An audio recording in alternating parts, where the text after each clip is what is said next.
Good evening, everybody. I had a few technical difficulties.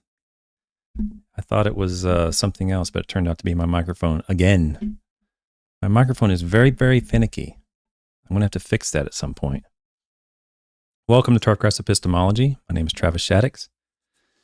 We are here to find out how we know what we know about turfgrass science. Thank you for joining me. This actually sets the record for the most people online at the beginning of a show. Okay, we have 30-something people already on here. I love the way this is going. We're doing well. I had a good show this morning, as you all that were able to attend. It was a little, I got a little frustrated. There was a video I showed that wasn't exactly evidence-based information. So, about nitrogen pricing and nitrogen costs and longevity of nitrogen products and so forth. So if you get a chance, go back and watch that. You might laugh a little bit. Who knows? But a question came up a couple days ago on an episode, and the question, I hope he doesn't mind me mentioning his name. I don't see him here tonight yet, but the question was, I'm going to read it exactly, or the comment was, I am strongly considering using a year-round release FERT for a base, then spoon-feed the color and growth rate and afterwards. And that was by Matt DeGoyer. I think he's in Utah, I believe, I'm not mistaken. And I mentioned on there when he made that comment is I think there's some evidence for that, basically. In other words, if you're going to use these slow-release nitrogen sources, you need to get way out there if you're going to compete with urea and ammonium sulfate. You can't do these little 6-week, 8-week, 10-week things because financially and biologically or agronomically, you're so close to urea, it doesn't make a whole lot of sense to just go that short length of time.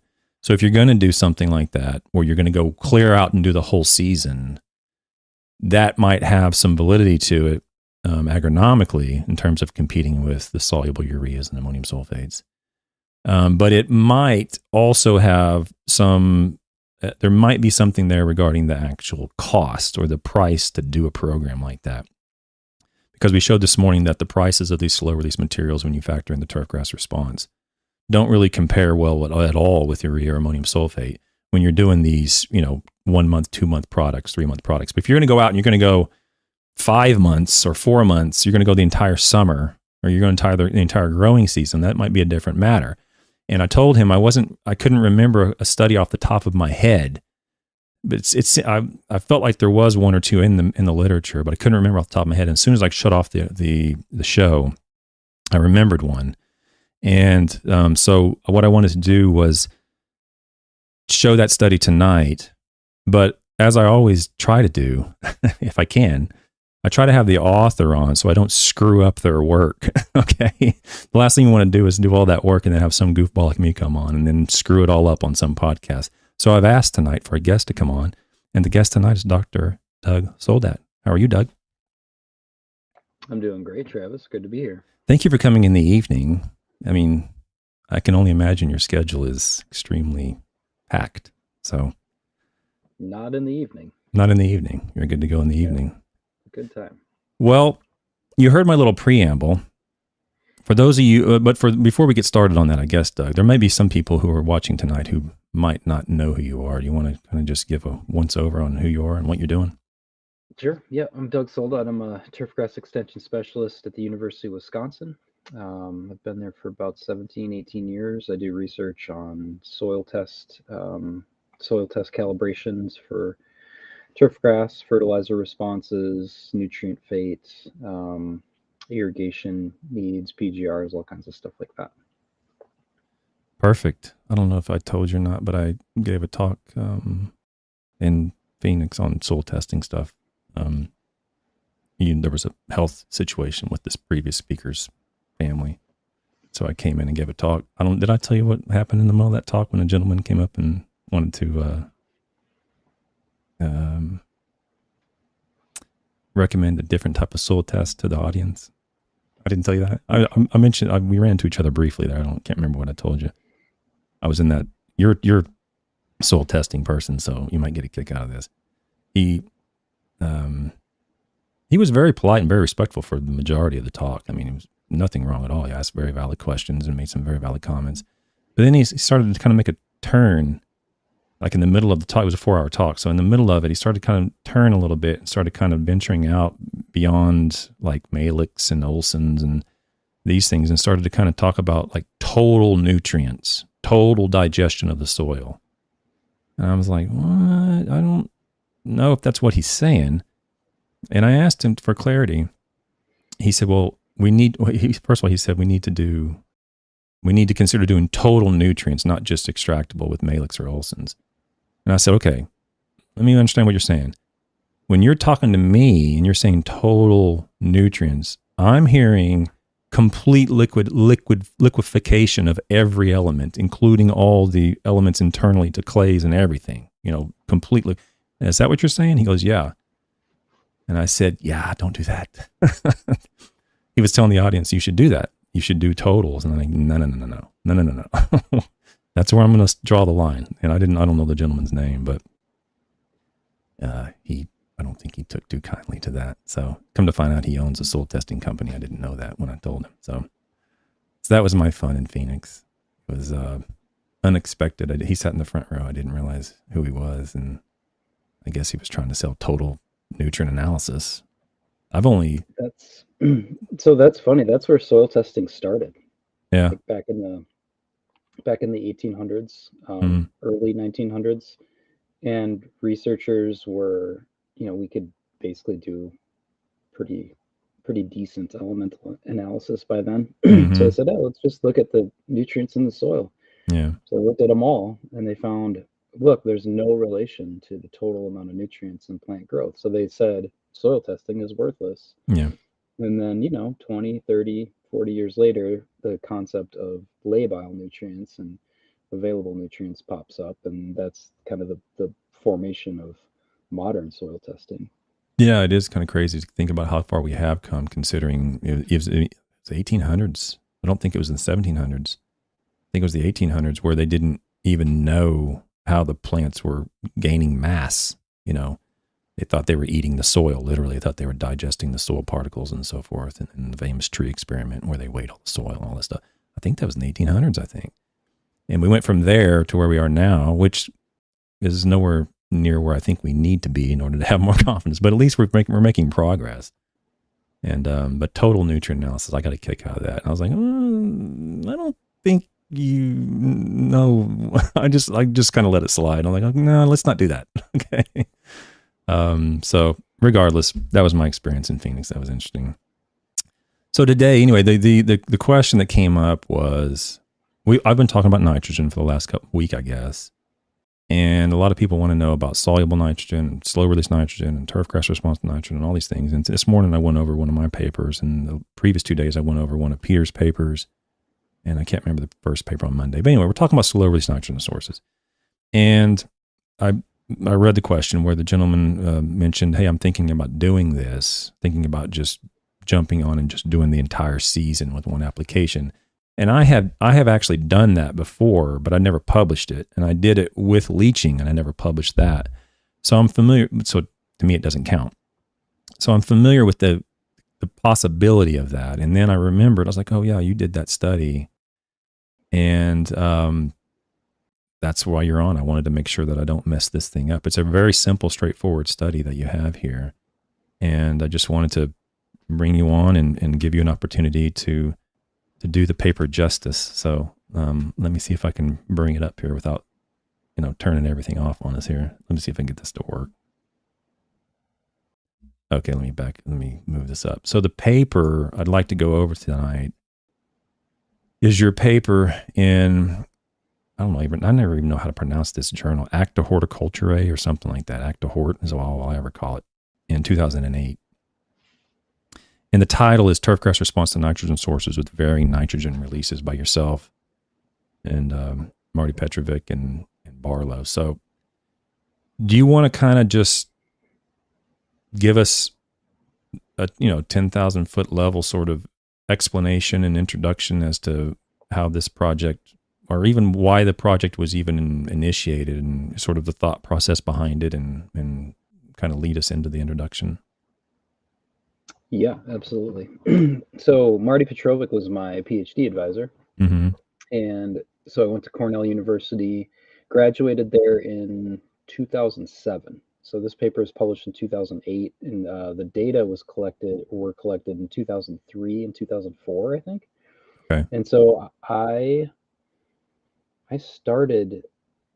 When did I start? I might have started at Cornell in 2004. Okay. So I actually never saw these research plots. So that's the big reveal here is I didn't collect any of the data. I didn't design the experiment.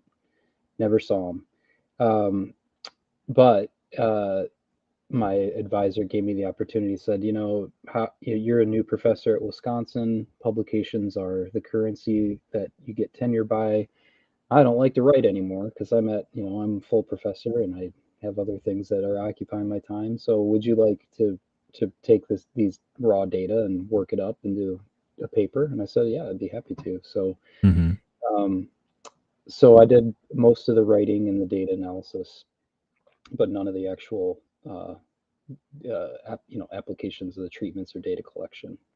So I can't share any anecdotes with what the plots looked like or anything like that. But yeah, I was definitely interested in the study. I've done studies like this at Wisconsin in the years since. So, and yeah, I think this is definitely an interesting paper that I haven't thought about in a long time, but it'll be fun to talk about.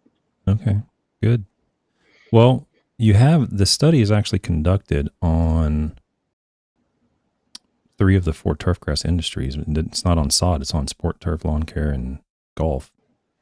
And let's just kind of get into it. It's real simple, straightforward.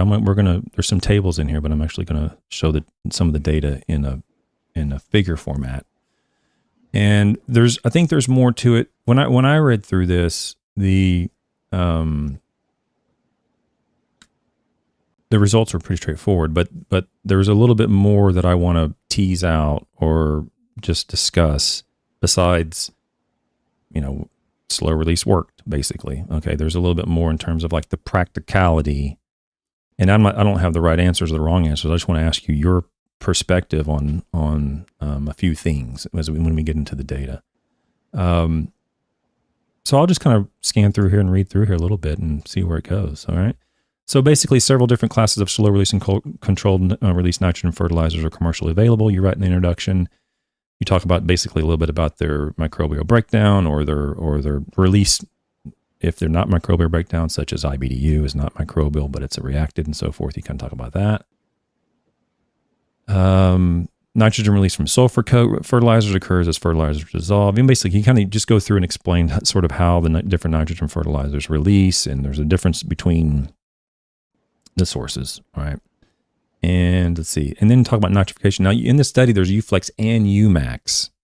And I had a study this morning where I just looked at Uflex. And in this paper, the results in this paper are going to be much more favorable to those products than what I found in South Florida. So that for those people interested in Uflex and Umax, there was one person this morning asked about Umax. There's some information, in here about Umax. So we're going to get to that. Nitrification inhibitors like dicyandiamide have shown to have little value in increasing the efficiency of infertilization in Kentucky bluegrass turf. That's what that's what Waddington found. It says to have little value. Now in this paper, we're going to find that there is some value. I don't know what your take is on the, enhanced efficiency products like dicyandiamide and, Uflexes of the world, Umaxes of the world. I don't know what your take is on that if you have one at all, but it seems to me like, I don't know if it's most of the literature, but a big chunk of the literature that contains those products is not very favorable to them at all. I mean, I don't say not that they wouldn't result in a response. I mean, they result in a response, but when I say not favorable, I mean relative to urea, the gap there is not a lot. I don't know what your thoughts are on that. Do you have any take on that? Do you see anything different than I do? No, I actually taught a class on that this morning, and that was one of the conclusions. I had a spy in your room. I was watching. Yeah, no, I agree completely with that statement. I don't know. I'd argue that maybe that this study is missing a treatment. So I think of Umax and Uflex as very expensive urea. And I was shocked at the results. I remember this when I was writing the paper, that we put down 4 pounds of this stuff in one application. Mm-hmm. It didn't burn the turf. Mm-hmm. That's the thing that's preventing me from putting 4 pounds of urea down at one time, assuming that that's usually more than the annual requirements. It's a lot of urea. Yeah. But if we did put down 4 pounds of urea, would we have seen the same thing? And then it'd basically be saying none of these slow release products worked. So you just stole what I was going to ask at the end. So that we'll get to that at the end. But you're very well said, is that you applied not you, but the Uflex and Umaxes were applied at these high rates, whereas urea was split. And there's actually someone going around right now talking about differences between products, and you can't make that comparison. But you can't say Uflex was greater than urea. You can say Uflex of 4 pounds was equivalent or whatever greater than urea 1 and 1 and 1 of urea. But when you want to compare apples to apples, it has to be the same, right?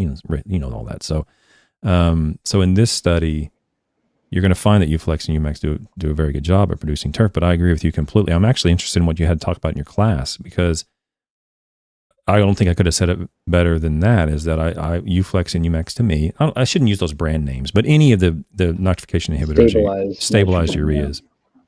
I'm not picking on those two brands, but any of the stabilized ureas, at least in turf, I don't know about ag, but in turf, they're just very expensive forms of urea. And I don't mean 10 or 15% more. The cost was in that paper from this morning for those people that want to look at it. It's twice. I mean, if urea is $700 a ton, these stabilized ureas can be $1,300, $1,400 a ton. And my argument is, if I'm going to pay double, I want to have at least double in return for that, minimum double, whether it's quality magnitude or quality longevity or whatever, double customers or however you want to do it. I'm paying twice as much for that urea. And I've sold a lot of Uflex in my day, Doug, a lot of it. And I feel guilty about that, because I was under the impression that it was of great value. But when you get in and start looking at the literature, it just doesn't seem to provide the response that would offset the additional cost compared to urea. What all did you talk about in your class? You talk about like just the effect of the component on the urea stabilization, or do you talk about the turf response, or both, or what did you talk about? Yeah, I show a lot of my research plot data. I show Bruce Branham and Shelby Henning's data from University of Illinois, where they use stable isotope tracing to look at where the nitrogen went in the plant from stabilized sources and unstabilized urea. Mm. And we do talk about it does work in ag, and we talk about why, and we talk about why it doesn't make sense that it would work in turf. And in short, the reason is the stabilized components are meant to prevent volatilization, which can be controlled by watering in the fertilizer. And even in conditions where the fertilizer isn't watered in, it's still in most cases a single-digit % loss. Mm-hmm. And then the nitrification inhibitor component, which keeps the ammonium in the ammonium form and prevents it from going to nitrate, is just irrelevant, because turfgrass is nitrogen deficient, soaks up nitrogen rapidly, and it doesn't. Nitrogen leaching is just usually a really minimal component of loss. So the two stabilizers are basically preventing problems that don't occur in turfgrass, but do occur in agriculture. Yeah, well, very well said. Yeah, that's the reason I have you on. I mean, that's I agree. I mean, that's what I seem to pull out of the literature myself. I was going to actually have another author on to talk about that. I don't know if you saw on Twitter, there was some discussion on that about Twitter, and the author who was, contributing to that conversation is not in the United States, so I'm going to have to wait for her to come back. But we're going to talk about that, the stabilization products and whether or not they're worth the cost. I just haven't seen in turf. I'm sure I'm wrong, but I just haven't seen in turf any evidence to support the additional cost of those stabilized urea forms compared to urea. There's so much additional cost. If it was 5 or 10 or 20%, I mean, I can make that argument maybe. When you're talking double, like, wow, that's a big, you have to have a lot of confidence to spend that much money on something. And we sell it. I mean, there's people using it right now in lawn care, in golf, and so forth. And I'm like, unless you have the conditions that are ideal for volatilization or denitrification, which in that case, if it's denitrification, you probably wouldn't have good turf anyway if it's saturated that much. But if it's ideal for volatilization, which could theoretically exist and still have really good turf, then maybe you could make some leap of, mental gymnastics and make it fit somehow. But it's hard to make that leap for me. I just haven't seen enough to convince me to use it. Yeah, Ben McGraw and Max Schlossberg from Penn State have a relatively recent publication that looks at those things, and I think they found single-digit % increase in efficiency under extreme conditions on putting greens. Oh, really? But they didn't do any economic analysis. So if you think, well, how much would you pay for, let's just call it a 5% increase in uptake efficiency? I think your answer should be somewhere like 5%. Well, I've had this discussion with Richardson in Arkansas. He's like, well, why not just apply 5% more urea? I'm like, yeah, I agree. I mean, if you're going to lose 5% or you're going to gain 5% from that, then just add 5% more from urea. You're going to do it. You're going to get that back for much less money. And I agree. And I'm not sure how it gets into the management practices, but somehow it does. Anyway, I'll be here forever talking about this stuff. Let's go to the material or the objectives. So while the conventional maximum single application rate of slow release nitrogen sources is, what is that, 1.5 pounds? Some fertilizer manufacturers recommend a single season long application rate. Now, the funny thing is of 146, so that's 3 pounds, right? 3 pounds of N at one shot. The funny thing is that when this was going on, I was in the industry actually doing this with golf course superintendents. There's one superintendent who's no longer at the course, but in central eastern coast of Florida, there was a golf course over there that decided to go ahead and try that, and it worked very well. We were going out at high rates with very heavily coated polymer coated ureas, and we're doing it one time on a fairway, and it worked really, really well. Now, whether or not financially it made sense was another matter in terms of, making all the dollars and cents add up. But agronomically, the fairways grew in from divot recovery very well. It was the superintendent was very happy with it.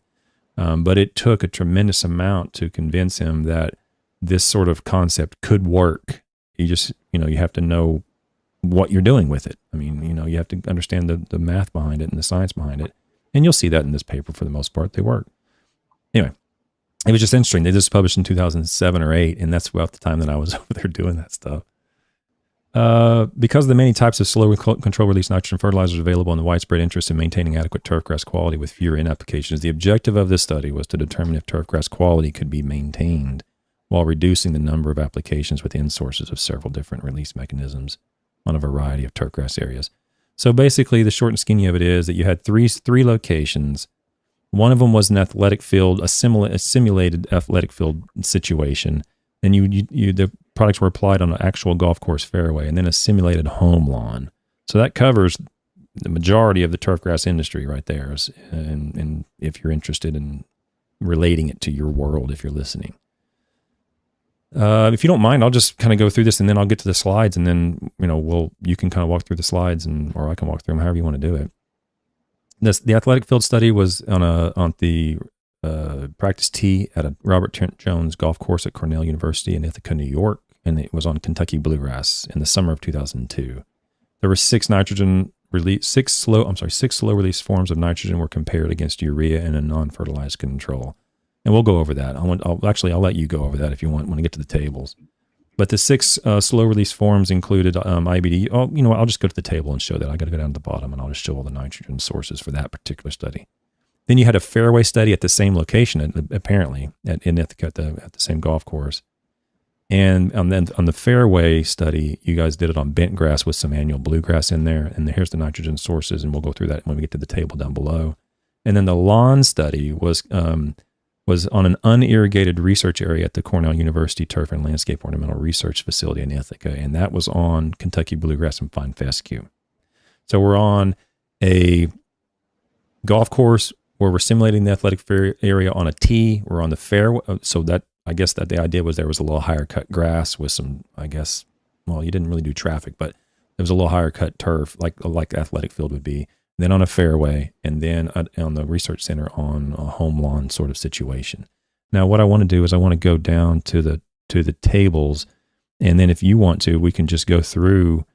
For this is for the athletic field study portion, and here's the nitrogen fertilizer sources. Do you want to walk through this and kind of, do you remember this, or has it been too long? I mean, I didn't even do it, so I mean, I can do it. I can walk through it. But yeah, I mean, it's UMax and UFlex, these stabilized nitrogen sources that we've been talking about, at basically 4 pounds twice. Yeah, that's 195 total. That's a lot of fertilizer. So this is big time athletic field. This is not your high school athletic field. This would be like, Green Bay Packers type stuff. So it was 4 pounds per year. No, 8, right? It was 195 in June and 195. It's in 2003, 2004. You're right. Okay. Yeah. I thought that was split per season, but you're right. Yeah, this was the one part of the study that was over 2 years, and the other ones I think were 1 year studies. I think. Yeah, you're right. Okay, go ahead. Yep. So 4 pounds per year. So that brings it back down to earth where it's like a normal athletic field. Nutrient, which is a methylene urea, nitroform, longer chain, methylene urea or urea formaldehyde. Both of those are microbially released, so you'd expect them to release more during the summer when temperatures are warm. IBDU just needs water, so you'd expect that would release consistently as long as there's even moisture throughout the year. And then polyon is a polymer coated urea, which should be relatively insensitive to temperature and release somewhat regularly over the season. And then, of course, urea, which is then applied 4 times per year at 1 pound per 1,000. Yeah, so same total amount of nitrogen for the year, yeah. But we had the additional labor associated with those split apps. Yeah. So the idea is in this particular study, there was no splitting or cutting of the slow release with some portion of urea or ammonium sulfate or whatever. It was a straight 100% slow release material, which is what you would probably need to do if you're going to go.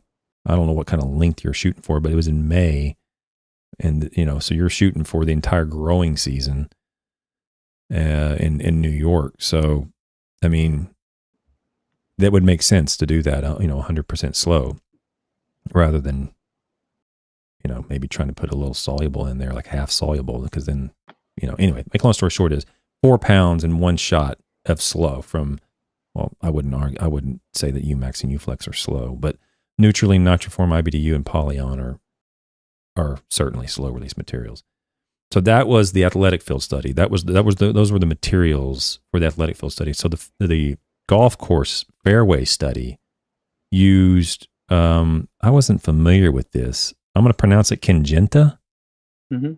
And I'm assuming I'm not exactly sure exactly what the fertilizer property identification over here is when you say 50% urea with 8% polymer, you're talking about that's the percent of the polymer that was in the ton, and then there was another ton made with 10% polymer. So in other words, there's 2 different releases times, 2 different polymers in the same blend that release at different rates. Is that what that is?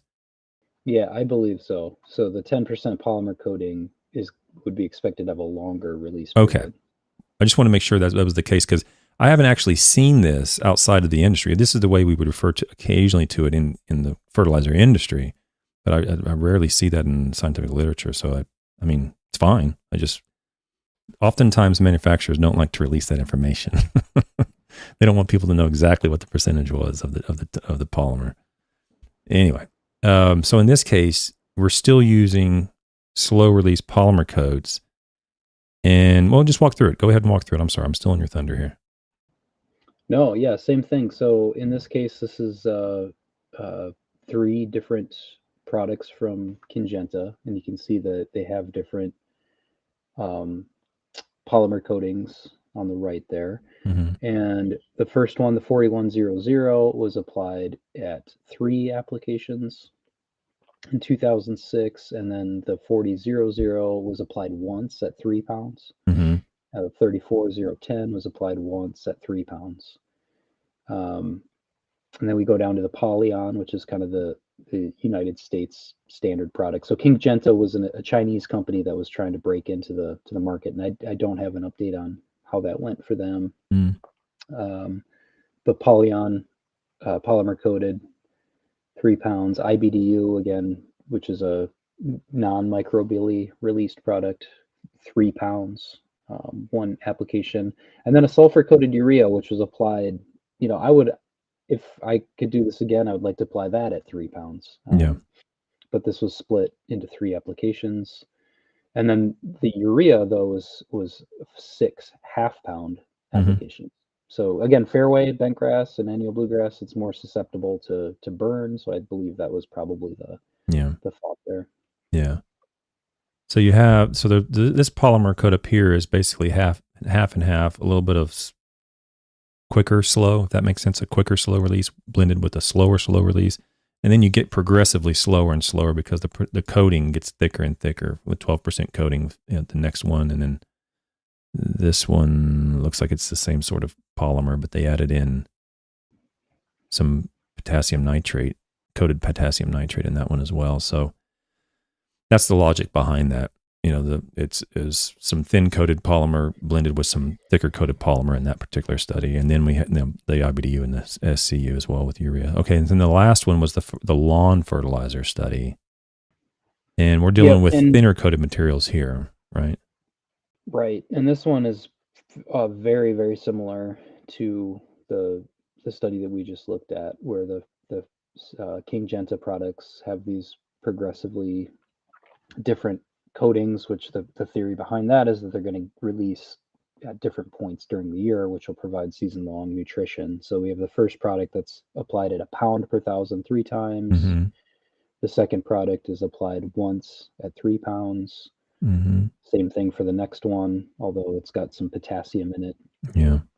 And we'll go down to Scott's Turf Builder, just straight up, that's, the most commonly thing done to home lawns. Yeah.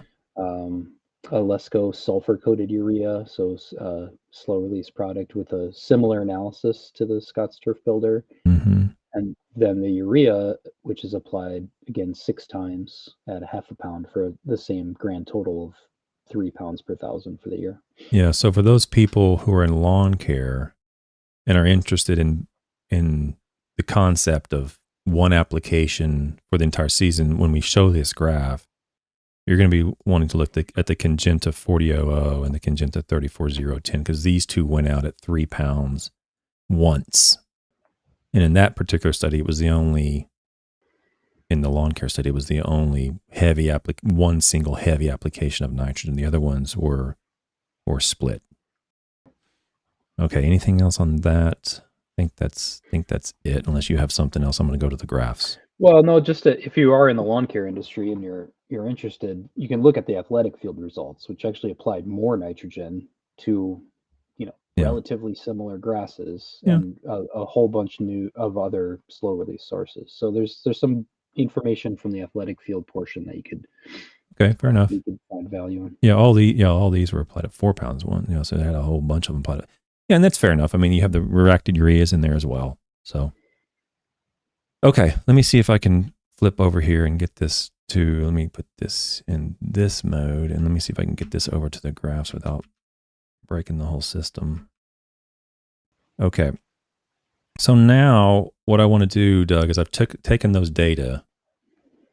In fact, let me just show the data real quick, just so everybody's on the same page here. I've taken these data that are right. If I can get to it. That are, for those people interested, that are in, like, say, table 4, I think it is, where it starts. So these data, table 4, influence of fertilizer sources and so forth on turf quality. I'm taking all these data for those watching, and I'm converting it into a figure, so it's more easy to understand. But I'm not going to do that with the turf clipping. So in this whole study, there's quality and then there's clipping. There's quality and there's clipping and so forth. Okay, for those people interested in looking at that specifically, you can do that if you want to. I'm going to show it in this format. So for the athletic field study, I've taken those data I put it on these graphs, and then I inserted a red line where the minimum quality was 6. And do you want to kind of give the results here, Doug? Yeah, I don't know. Or I can. I mean, what? It's kind of small on my screen, so Okay. Well, if you wanted, I can go through it. I'm going to give you kind of my 2 cents on it. Is that these graphs have? Oh, did you maximize that little window on your screen? If you put trying to find if that. you put Where's the button? if you put your mouse over the window, there'll be a little icon pop up. If you click that, it'll maximize that window. You should see a little icon pop up in the lower right-hand corner of the window. When you put your mouse over it, there should be like a little maximize icon open up. Sorry, I didn't realize that didn't tell you to do that. I've seen it. Go ahead. It'll be fine. It's impressive that you've gone this far with only a little tiny window. But yeah, usually on that system, if you just hover your mouse over it, there'll be a tiny little icon pop up in the lower right-hand corner, and you click that. But I'm sorry if it doesn't work. We'll make it through it. So the red line is the minimum acceptable limit for turf quality, and this white line or grayish line is the non-treated turf grass for those watching. And so for those listening, I'm looking at 2 graphs for the athletic field study. One graph is 2003, and the other graph is 2004. On the x-axis, we have months. And on the y-axis, we have turf grass quality from 1 to 9. So there's a flat red line at the minimum acceptable limit. And then the non-treated turf was acceptable the entire time. It started out just a little bit above 6, and it went up to 6.5 or so, and then went back down towards the end of the year in 2003. And in 2004, roughly speaking, it's the same thing for the non-treated turf grass, where it hovers around 6.5 for the majority of the study. It was always acceptable when nothing was applied. Now, I'm going to skip to the urea. The urea is this sort of navy blue line that starts right here in 2003. So it starts at in July 1. It starts at around a little bit below 7. It goes up to around 7 and then goes back down. So it hovers around 7. And in 2004, the urea-treated turf grass started a little lower, but it went up to 7 and basically stayed the same quality as 7. It stayed around 7, the same thing as 2003. All the other nitrogen sources, which include IBDU, and for those listening, just remember, this includes IBDU, nitroform, neutralene, polyon, Uflex, Umax, and Umax. All of those were applied at 4 pounds, and all of them were as good or better than the turf grass response was from urea for the entire year in 2003 and for the entire year in 2004. There was never a time where the turf grass response to any of those slow release or the enhanced release nitrogen sources, there was never a time where they were below the turf grass quality resulting from urea. Okay. There were many times where the turf grass quality was greater than urea, particularly when it came to the reactids in 2003 with Uflex and Umax, where they stay around 8 on the quality scale. Okay, and in 2004, they weren't always 8, but they were towards the upper end of the quality with the Uflex and the Umax. Now, to be frank, Doug, that would shock the bejesus out of me. I would be surprised if that happened too. I wouldn't expect that to happen per se.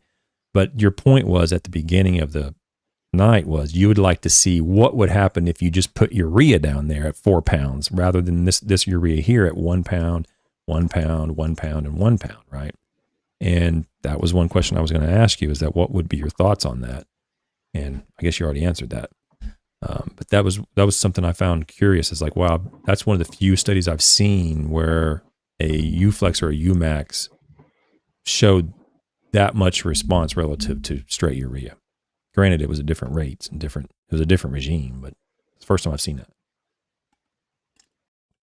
Any thoughts on that?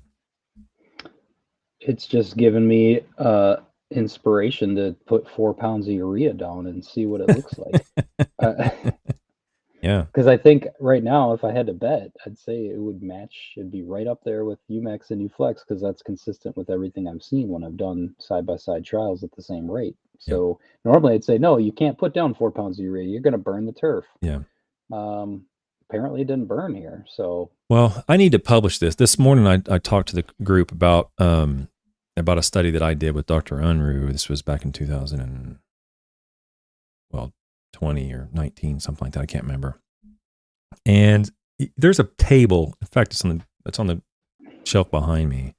There's a table in one of Bob Caro's books or Paul Reeke's book. I can't remember whose book it is. And it talks about the burn potential of all these different nitrogen sources. And it's actually a reference of a much older, actually 2 or 3 older documents. They just pull them out and they make it nice and clean in their book. And it has all the different burn potentials of these different products. But the references in there are quite old. And I wasn't actually convinced that they were 100% valid under, hold on before you lose your, before I lose everybody, under today's proper BMPs. And what I mean by that is, if you're following proper BMP management with nutrient management, i.e., you're putting something out at the right time of day and you're watering it in at the right amount of water and so forth, I don't know if those burn potentials really do some of those soluble nitrogen sources justice. And so what I did was I went out and did a study with Dr. Unruh. I put out at different varying rates. And I put out a high enough rate where I was convinced it would just completely fry the turf. And that was 10 pounds of N. So I did I think it was 1, 2, 4, 8, and 10 pounds or something like that. And I put out 10 pounds of N. From Milorganite too, by the way. So you can imagine those plots had very little green on them. It was just solid black. It was like thick top dressing of material.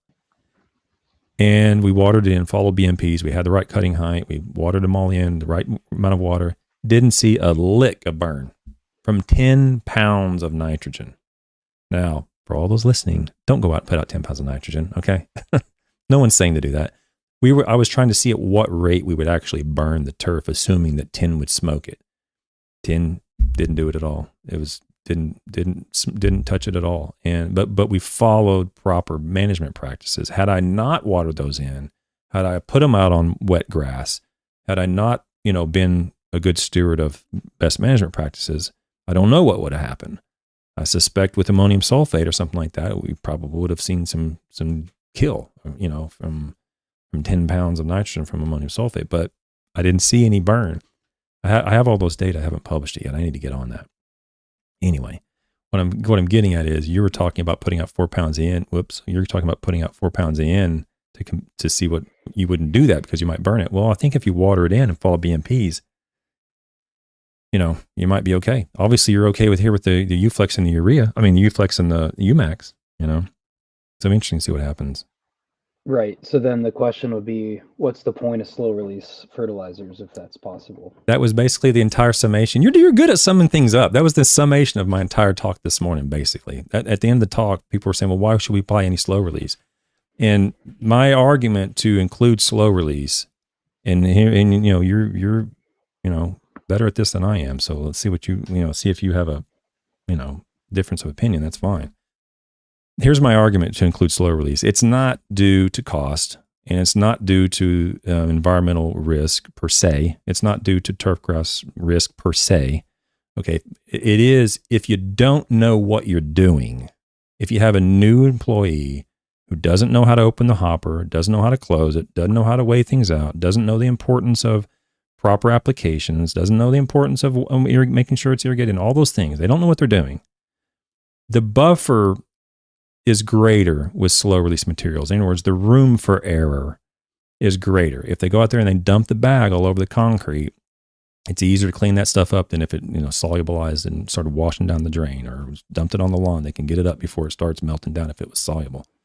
So my take on slow release is I think there is value in it, but primarily as a safety buffer with people who don't know what they're doing. What is your take on that? Yeah, I can buy that.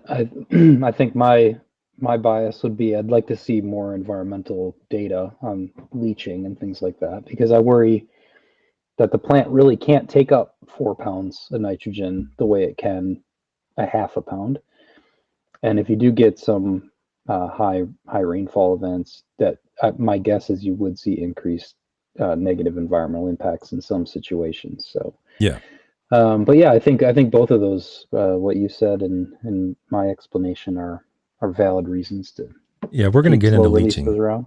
Yeah, we're going to get into leaching, and clearly the slow releases greatly reduce the risk of that for sure. There's no question about that.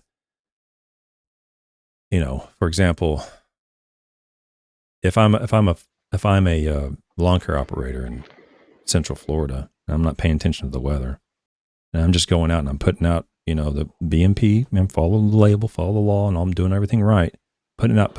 I'm not paying attention. And all of a sudden I look on the weather and it's like, oh, there's a hurricane coming next week. I didn't realize it. It's 7 days out and it's going to dump 8 inches of water. And I just put out a pound of N.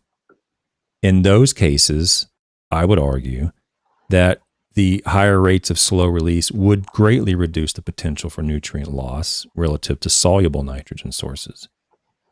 However, if there is no hurricane, you see what I'm saying? If there is no hurricane, if there is no unknown force that really pushes that nutrient through the soil, then the solubles are probably fine if they're applied at the proper BMP rate. But it's that buffer, it's that safety buffer that you get with slow releases where it's the, oh, whoops, what happened? I messed up. Well, I think the slow release have some value in that regard. I don't know. I don't know if you have a different opinion or not, but that would be my take on it. But this idea that you can just, you spend a lot of money on slow release, so you're going to get a lot in return for it in terms of turf response. I would say there's not a whole lot of meat on that bone, because you can see right here, the urea was perfectly acceptable the entire time. In this case, unfortunately, the turf was completely acceptable even with no nitrogen.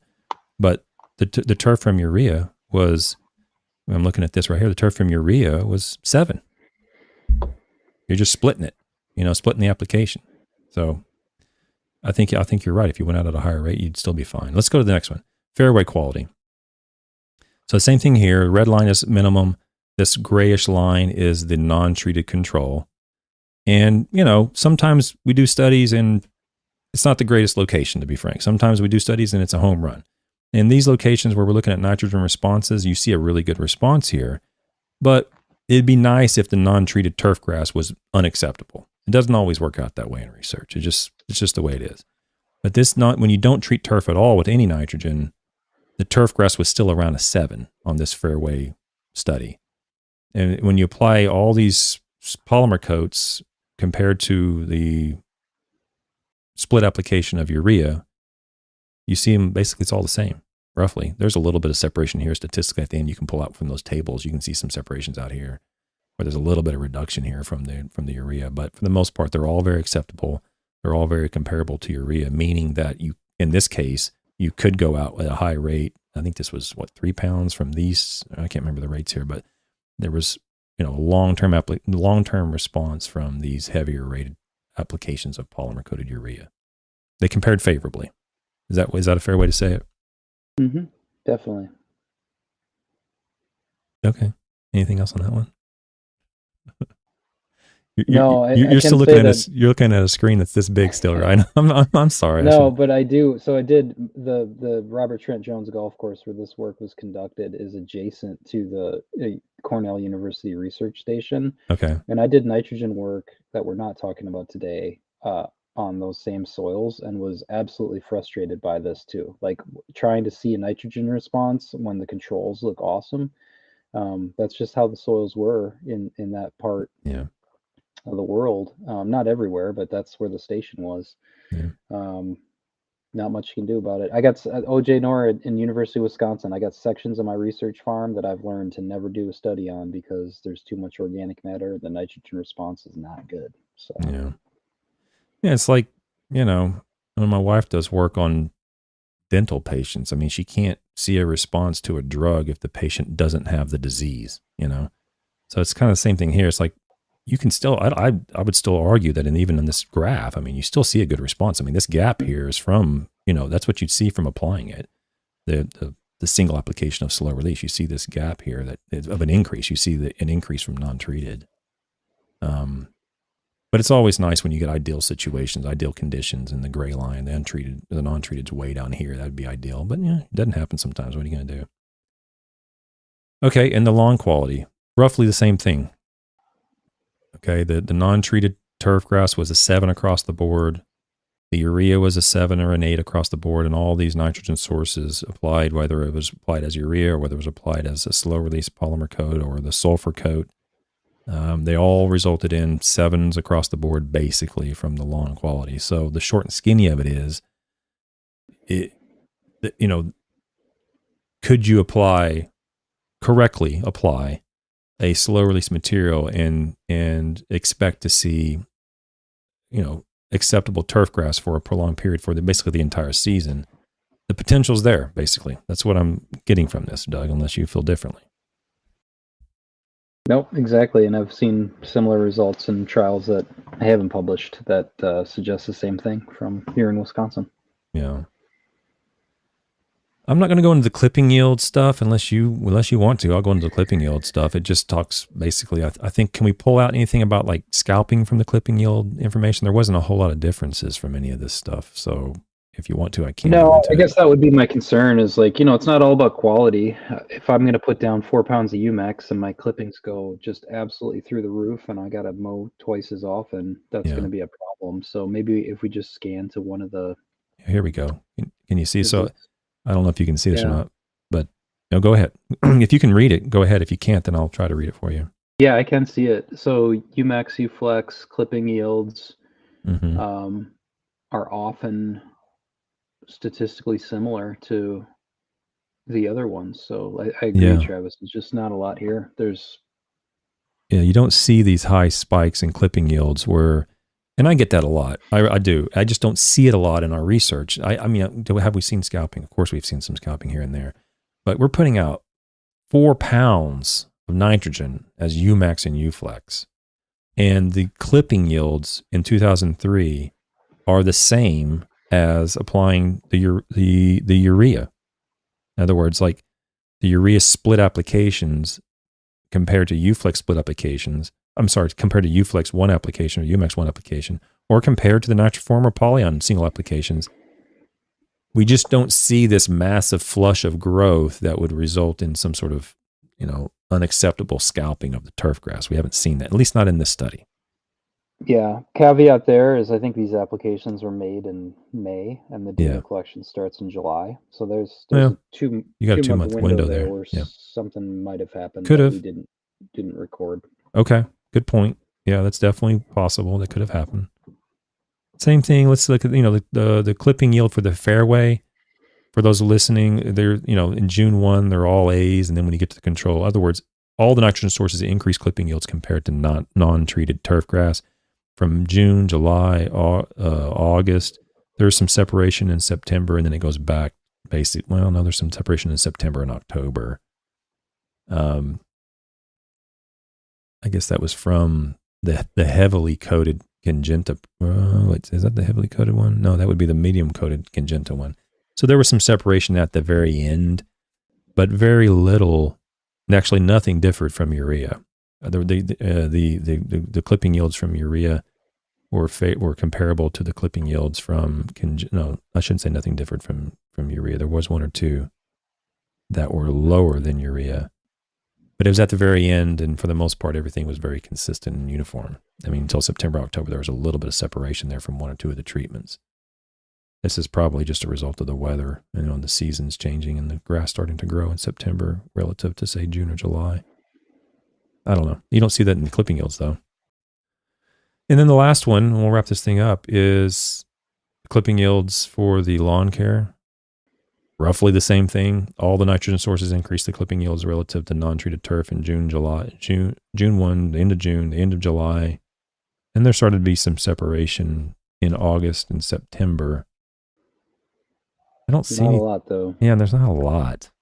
There may be a statistical separation between nitrogen sources, but biologically, you're splitting hairs here a little bit, It's not a practical difference. Yeah, 18.1 to 17.5 grams per square meter. I mean, that was from precision. Whoever took those data was very precise, because that little gap there, to be able to see a difference, means they did something right when they were collecting it. Okay.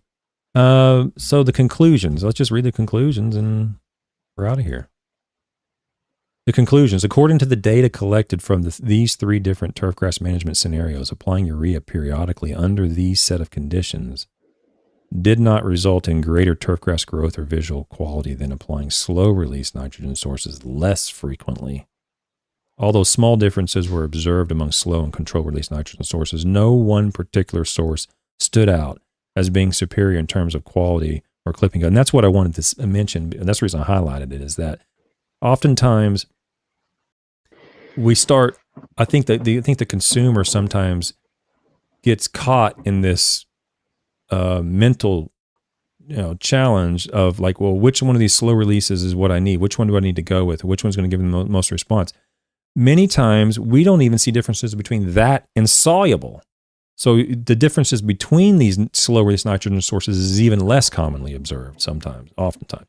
So what I talked about this morning, Doug, and you may have a different opinion, is that the slow release nitrogen sources, among those, if we price it on a per pound of nitrogen basis, whatever the cost is per pound of nitrogen, that's what I would start with in terms of your selection criteria. If you're going to use slow release material, whatever the cost is per pound of nitrogen, start with that. And if you choose to move away from that, have a good reason for it. And if the reason is, well, I'm going to get extended release or extended long turf response or whatever, there's not a whole lot there from what I see anyway, Doug, unless you see something different. Let me know. No, you can fly up to Wisconsin and teach my class for me, Travis, because that's basically how I present it too. Yeah, I mean, it just, and there's not a whole lot of stuff in the literature, not a lot of information in the literature about cost. I mean, the one this morning we talked about had cost in there, and there's wide differences in cost, no question. But the differences in turf response are, I mean, they're tiny. I mean, occasionally you're going to see one separate out. Occasionally you'll see this, or occasionally you'll see that. But when you look at across the board, there's just not a lot to basic. There's not a lot to be very, very confident about, I would say. So to me, I would start, usually it's sulfur-coated urea. So I would start with sulfur-coated urea because it tends to be the least expensive per pound of N. And then if you, like I said, if you go, well, what about Uflex or what about Umex? Okay, my question is, okay, why? How do you know that that's not slower? I wouldn't argue that as a slow release. So let's say polymer coat. How do you know that's the product for you, for your situation? It's going to be more expensive. So I haven't yet seen a polymer coat that's less expensive than sulfur coat. Maybe it exists, but I haven't seen it yet. So if you're going to spend that much more money, you better expect that much more in return. So how do you know you're going to get that much more in return? And if you look in the literature, you're going to be there for a long time before you find anything to support that. That's my take on it anyway. Yep. Those polycoats are getting banned in Europe too because of the concern over microplastics in the environment. I'm glad you mentioned that. I'm really glad you mentioned that. They that might come to the U.S. at some point too. We'll be back to where we started with sulfur-coated urea as our main coated source. So I don't want to say anything too controversial with Dr. Soldat on here. I don't want to, this isn't reflective of him. I don't want anybody to get in trouble here unless it's me.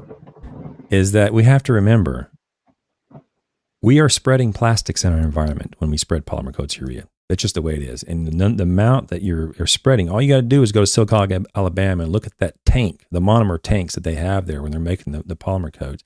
And there's massive tanker trucks coming in and filling those vats up.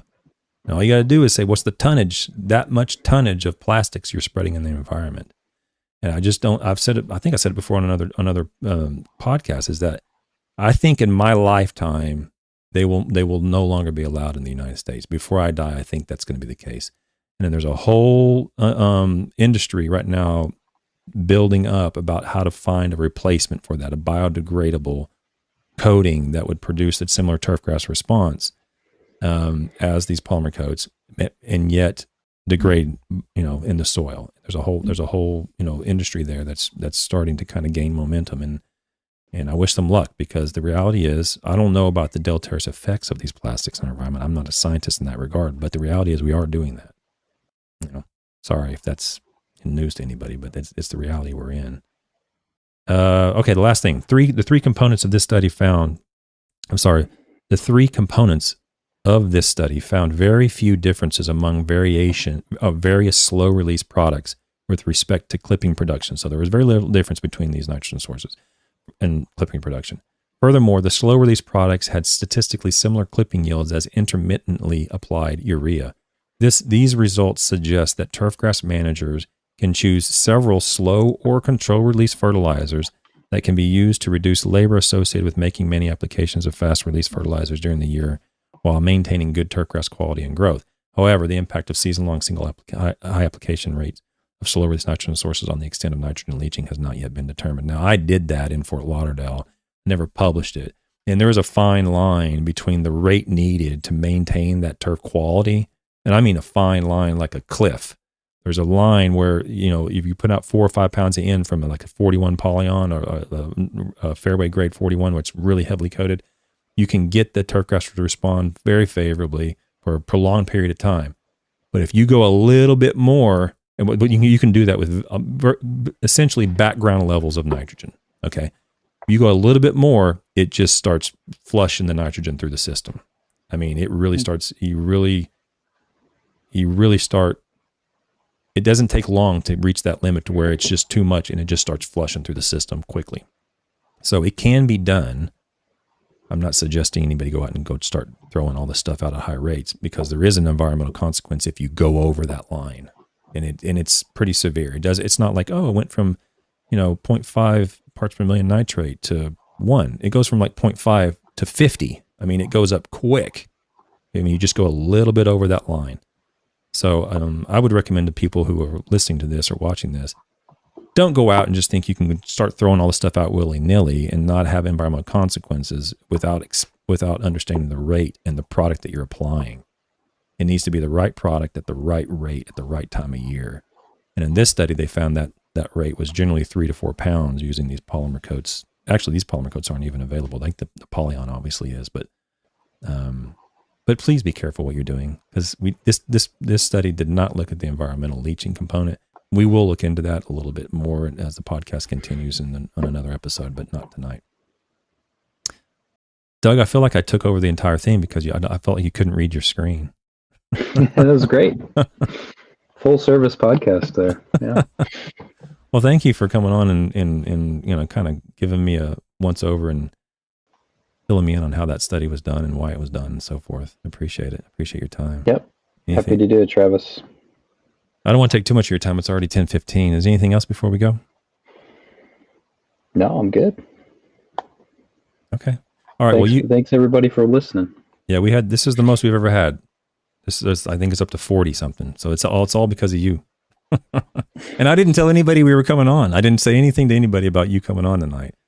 And so this, as soon as they hear that you're on, because there's a lot of requests for you, believe it or not. There's a lot of people say, hey, when can you get Dr. Soldat back on? And so it's 100% because you're here tonight. People kept coming on and staying on. So you stay on just a little bit longer. I'm going to hang up and I'll come right back to you. Okay, Dr. Soldat. Guys and gals, thanks for attending. Thanks for listening. And I'll be back on Monday morning at 10 a.m. We're going to continue the nitrogen topic, and we'll see you all then. Until then, be kind. Thank you. Bye-bye.